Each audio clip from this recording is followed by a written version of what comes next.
प्यारे विद्यार्थियों, आज हम पढ़ रहे हैं कक्षा 10वीं के अध्याय 2 अम्ल, क्षारक और लवण के बारे में। तो यहां हम सबसे पहले एक एक करके तीनों को पढ़ेंगे। किसी भी भोजन का अच्छा स्वाद हमारे जिंदगी को भी स्वादिष्ट बना देता है। सभी प्रकार के भोजन में कोई ना कोई स्वाद अवश्य होता है। ये स्वाद या तो खट्टे, मीठे या नमकीन होते हैं। तो भोजन में खट्टे स्वाद उनमें अम्ल की उपस्थिति कारण होता है, और यदि नमकीन स्वाद है तो उसमें लवण की उपस्थिति कारण है, जिसे हम नमक भी कह देते हैं। तो अलग अलग प्रकार के लवण अलग अलग तरह का स्वाद पैदा करते हैं। कड़वा स्वाद उसमें उपस्थित क्षारक के कारण होता है। तो अब हम अम्ल के बारे में पढ़ लेते हैं। पहले अम्ल क्या है और यह कैसे होते हैं। अम्ल क्या है? ऐसे पदार्थ जो जल में घुलकर हाइड्रोजन आयन देते हैं, अम्ल कहलाते हैं। तो अम्ल क्या है? यदि इसका आपको सही से उत्तर लिखना हो तो आप ये सब चीजें लिख सकते हैं। ऐसे पदार्थ जो जल में घुलकर हाइड्रोजन आयन देते हैं अम्ल कहलाते हैं। अम्ल नीले लिटमस को लाल कर देते हैं। नीले लिटमस पत्र को यदि किसी अम्लीय वस्तु से छुएंगे तो लाल हो जाएगा। ये स्वाद में खट्टे होते हैं और अम्लों का पीएच 7 से कम होता है। तो अम्ल दो तरह के पाए जाते हैं प्रकृति में, एक कार्बनिक अम्ल और एक अकार्बनिक अम्ल। कार्बनिक अम्ल जो प्रकृति में पाए जाने वाले अम्ल हैं, प्राकृतिक वस्तुओं में पाए जाने वाले अम्ल हैं, उन्हें तो हम कार्बनिक अम्ल कहते हैं। और जो मनुष्य द्वारा बनाए गए, खनिजों से बनाए गए अम्ल हैं, उन्हें अकार्बनिक अम्ल कहा जाता है। तो कार्बनिक अम्ल किन्हें कहते हैं या प्राकृतिक अम्ल कौन से हैं? वे कार्बनिक यौगिक जिनमें अम्लीय गुण पाए जाते हैं। खट्टे फलों में प्राय कार्बनिक अम्ल होते हैं। तो वे कार्बनिक यौगिक जिनमें अम्लीय गुण पाए जाते हैं कार्बनिक अम्ल कहलाते हैं। खट्टे पदार्थों में प्राय कार्बनिक अम्ल होते हैं, जैसे कि सिट्रिक अम्ल, टार्ट्रिक अम्ल, एसिटिक अम्ल आदि। इनमें से कुछ अम्ल सामान्यतः प्रयोगशाला में भी प्रयोग किए जाते हैं। कुछ प्राकृतिक अम्ल और उनके स्रोत। एसिटिक अम्ल में सिरके में एसिटिक अम्ल पाया जाता है, संतरे में सिट्रिक अम्ल होता है, और वो सभी फल जिनमें नींबू प्रजाति के हैं, नींबू, संतरा, मौसमी, इन सभी में सिट्रिक अम्ल पाया जाता है। इमली में टार्ट्रिक अम्ल होता है, टमाटर में ऑक्सैलिक अम्ल होता है, दही या दूध के जो भी खट्टे उत्पाद हैं उन सभी में लैक्टिक अम्ल पाया जाता है, और चींटी, बिच्छू या मधुमक्खियों के डंक में फॉर्मिक अम्ल पाया जाता है। ये थे कुछ उदाहरण प्राकृतिक अम्ल यानी कार्बनिक अम्लों के कुछ उदाहरण। अकार्बनिक अम्ल या खनिज अम्ल किन्हें कहते हैं? वे अम्ल जो प्रयोगशाला में खनिजों के द्वारा बनाए जाते हैं खनिज अम्ल या अकार्बनिक अम्ल कहलाते हैं, जैसे कि सल्फ्यूरिक अम्ल, नाइट्रिक अम्ल, हाइड्रोक्लोरिक अम्ल आदि। इनमें से कुछ अम्ल तो प्रबल होते हैं। प्रबल हम ताकतवर की तरह देख सकते हैं, और दुर्बल यानी कमजोर। तो जो अम्ल जल में घुलकर पूरी तरह विभाजित हो जाते हैं तथा हाइड्रोजन आयन देते हैं तो उन्हें प्रबल अम्ल कहते हैं। दूसरे शब्दों में ऐसे अम्ल जो जल में या किसी अन्य विलायक में पूरी तरह घुलकर बड़ी संख्या में हाइड्रोजन आयन देंगे। हमने कहा कि अम्ल वो हैं जो जल में घुलकर हाइड्रोजन आयन देते हैं, जो बहुत अधिक मात्रा में हाइड्रोजन आयन देते हैं और बिल्कुल अलग हो जाते हैं हाइड्रोजन आयन उनमें से। उन्हें हम कहते हैं प्रबल अम्ल। प्रबल अम्ल विद्युत के चालक होते हैं, अच्छे चालक होते हैं, और प्रबल अम्ल की प्रतिक्रिया दर भी तीव्र होती है, तेजी से क्रिया करते हैं, जैसे कि हाइड्रोक्लोरिक अम्ल, सल्फ्यूरिक अम्ल और नाइट्रिक अम्ल। ये प्रबल अम्ल है। तो दुर्बल अम्ल किन्हें कहते हैं? ऐसे अम्ल जो जल में पूरी तरह न घुलकर कुछ ही भाग विभाजित होता है, यानी कि जब जल में घुलते हैं तो उनका हाइड्रोजन आयन उनसे पूरी तरह अलग नहीं होता, सिर्फ थोड़ा सा अलग होता है, तो हाइड्रोजन आयन देते हैं, दुर्बल अम्ल कहलाते हैं। दूसरे शब्दों में वे अम्ल जो जल या किसी अन्य विलायक में अपना कुछ ही भाग विभाजित करते हैं तथा कुछ बहुत कम संख्या में हाइड्रोजन आयन देते हैं, दुर्बल अम्ल कहलाते हैं। दुर्बल अम्ल विद्युत के कम चालक होते हैं और इनकी प्रतिक्रिया दर धीमी होती है। एसिटिक अम्ल, कार्बनिक अम्ल, ऑक्सैलिक अम्ल जो सभी कार्बनिक अम्ल हैं, कार्बनिक अम्ल यानी कि जिन्हें हमने प्राकृतिक अम्ल भी कहा था, वो सभी अम्ल सामान्यतः दुर्बल अम्ल होते हैं। आप चित्र में इसे समझ सकते हैं।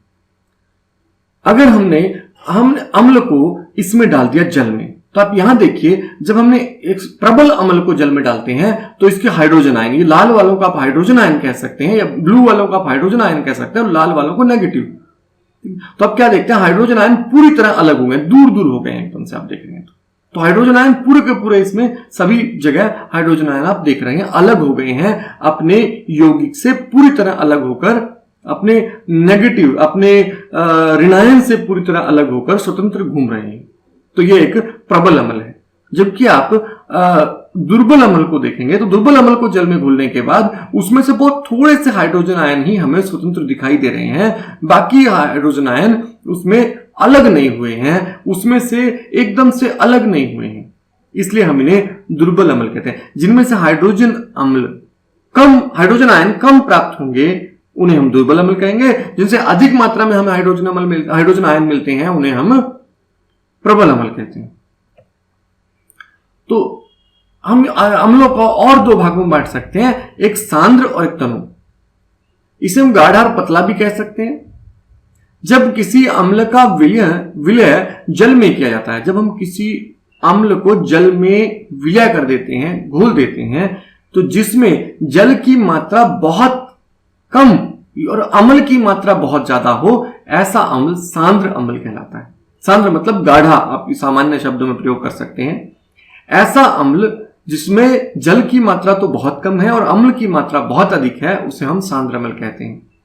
इस अम्ल में हाइड्रोजन आयन के प्रत्येक इकाई का आयतन ज्यादा होगा, तो जिसमें हाइड्रोजन आयन ज्यादा होंगे वो सांद्र अम्ल। तनु अम्ल, जब किसी अम्ल में विलय जल में किया जाए, जब किसी अम्ल को जल में घोलते हैं तो जिसमें बहुत कम मात्रा में तो अम्ल हो और बहुत अधिक मात्रा में जल हो, तो ऐसा अम्ल तनु अम्ल कहलाता है। इस अम्ल में जल की मात्रा अधिक होने की वजह से हाइड्रोजन आयन के प्रत्येक इकाई का आयतन कम होता है। तो ध्यान रखिए, तनु का मतलब पतला होता है सामान्य भाषा में भी। तो जिसमें पानी अधिक मात्रा में हो, जल अधिक हो और अम्ल की मात्रा कम हो, ऐसे को हम कहते हैं तनु अम्ल। इसमें हाइड्रोजन आयन का आयतन, प्रति इकाई आयतन, अगर हम 1 लीटर अम्ल लें तो उसमें हाइड्रोजन आयन कम होंगे, आयतन के हिसाब से हाइड्रोजन आयन कम होंगे। कोई भी सांद्र और तनु दोनों प्रकार का हो सकता है। किसी भी अम्ल को हम सांद्र भी रख सकते हैं और तनु भी कर सकते हैं, पानी मिलाकर, उसमें जल मिलाकर। जैसे हाइड्रोक्लोरिक अम्ल का जल के साथ विलय करने पर जब अम्ल की मात्रा अधिक होगी तो सांद्र हाइड्रोक्लोरिक अम्ल होगा, और अगर जल की मात्रा अधिक होगी तो तनु हाइड्रोक्लोरिक अम्ल होगा। तो आप सिंपल बात समझ गए हैं यहां कि हम कितना जल उसमें है, ये सांद्र और तनु को निर्धारित करेगा। यदि जल कम है और अम्ल ज्यादा है तो सांद्र है, यदि अम्ल कम और जल ज्यादा है तो तनु है। आप इसे समझ सकते हैं चित्र की सहायता से। अब यहां अगर हम इन लाल निशानों को अम्ल मान लें, हाइड्रोजन आयन मान लें, तो यहां देखिए इसमें हाइड्रोजन आयन बहुत कम है, तो इसे हम तनु अम्ल कहेंगे, पानी की मात्रा अधिक है। जबकि दूसरे में आप देखें तो बहुत अधिक है, तो इसे हम सांद्र अम्ल कहेंगे, क्योंकि इसमें अम्लों की मात्रा, हाइड्रोजन आयन की मात्रा ज्यादा है। अम्ल का उपयोग क्या है? तो अम्ल के कुछ उपयोग हम पढ़ लेते हैं दैनिक जीवन में। कार्बनिक अम्ल, हमारे दैनिक जीवन में काम उपयोग आने वाली सभी खट्टी चीजों में कार्बनिक अम्ल मौजूद होते हैं, जिसे हम प्राकृतिक अम्ल भी कहते हैं। इन अम्लों में से कुछ अम्ल प्रयोगशाला में उपयोग किए जाते हैं। एसिटिक अम्ल, विलायक के रूप में एसीटोन बनाने में खाद्य पदार्थों का खट्टा करने के लिए। और तो यहां हम कार्बनिक अम्ल जो है, जो प्राकृतिक अम्ल है, सिर्फ उन्हीं की बात कर रहे हैं, बाद में हम अकार्बनिक अम्लों की बात करेंगे। तो एसिटिक अम्ल विलायक के रूप में एसीटोन बनाने में खाद्य पदार्थों को खट्टा करने के लिए भी इसका उपयोग होता है, और सिरके का उपयोग खाद्य पदार्थों को विशिष्ट खट्टा स्वाद देने के लिए भी किया जाता है। आपने देखा होगा जब चाउमीन वगैरह बनाते हैं तो उसमें एसिटिक अम्ल डालकर उसे खट्टा किया जाता है। टार्ट्रिक अम्ल, बेकिंग पाउडर के घटक के रूप में टार्ट्रिक अम्ल का उपयोग होता है, और अम्ल का प्रयोग खाद्य पदार्थों को विशिष्ट खट्टा स्वाद देने के लिए भी किया जाता है। टार्ट्रिक अम्ल का उपयोग। एस्कॉर्बिक अम्ल, इस अम्ल का उपयोग रोगों के उपचार में किया जाता है। सकर्वी रोग और अस्थि मज्जा संबंधित रोगों में इसका उपयोग किया जाता है। सिट्रिक अम्ल, खाने की चीजों को में फ्लेवर देने के लिए सिट्रिक अम्ल का उपयोग किया जाता है। खाद्य पदार्थों और फलों के संरक्षण में भी इसका उपयोग किया जाता है। अकार्बनिक अम्ल, इनका उपयोग भी हम पढ़ लेते हैं। तो सल्फ्यूरिक अम्ल के बारे में बात करते हैं। सल्फ्यूरिक अम्ल को अम्लों का राजा कहा जाता है। सीसा, संचायक बैटरियों में, सीसा जिसे लेड भी कहते हैं, संचायक बैटरियों में एक अम्ल का उपयोग होता है। पेंट, वर्णक, रंजक आदि के निर्माण में इस अम्ल का उपयोग किया जाता है। कृत्रिम तंतुओं के निर्माण में इस अम्ल का उपयोग किया जाता है, जैसे कि रेयॉन बनाने में इसका उपयोग होता है। विस्फोटक पदार्थों के निर्माण में भी इस अम्ल का उपयोग किया जाता है। इससे आगे हाइड्रोक्लोरिक अम्ल की बात करते हैं। हाइड्रोक्लोरिक अम्ल हाइड्रोजन और क्लोरीन का उपयोग होता है। क्लोरीन का यौगिक है और बाइल जूस के साथ मिलकर हमारे पेट में भोजन पचाने का काम करता है। हमारे आमाशय में जो अम्ल बनता है, जिसे हम आमाशय में पाचन के लिए उपयोग करते हैं, तो आमाशय में जो अम्ल बनता है वो भी हाइड्रोक्लोरिक अम्ल है। हाइड्रोक्लोरिक अम्ल का उपयोग बाथरूम क्लीनर के रूप में भी किया जाता है। टॉयलेट क्लीनर जो आप ले आते हैं, इसमें जो अम्ल होता है वो भी हाइड्रोक्लोरिक अम्ल होता है। नाइट्रिक अम्ल दवाइयां बनाने में, फोटोग्राफी के वस्तुएं बनाने में, उर्वरक बनाने में और विस्फोटक पदार्थ बनाने में भी नाइट्रिक अम्ल का उपयोग किया जाता है।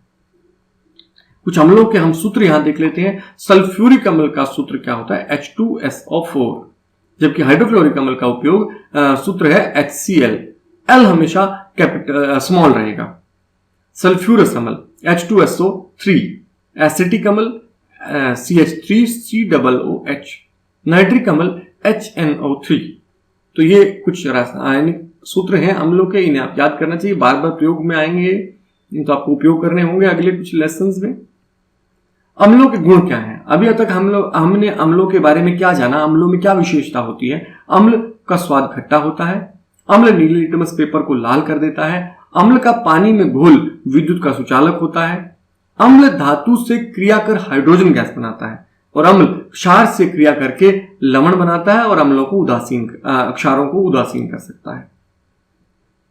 तो अम्लों के बारे में अभी इतना ही। अगले भाग में हम आगे की बात करेंगे। तब तक के लिए आप इसे अच्छे से अभ्यास करें।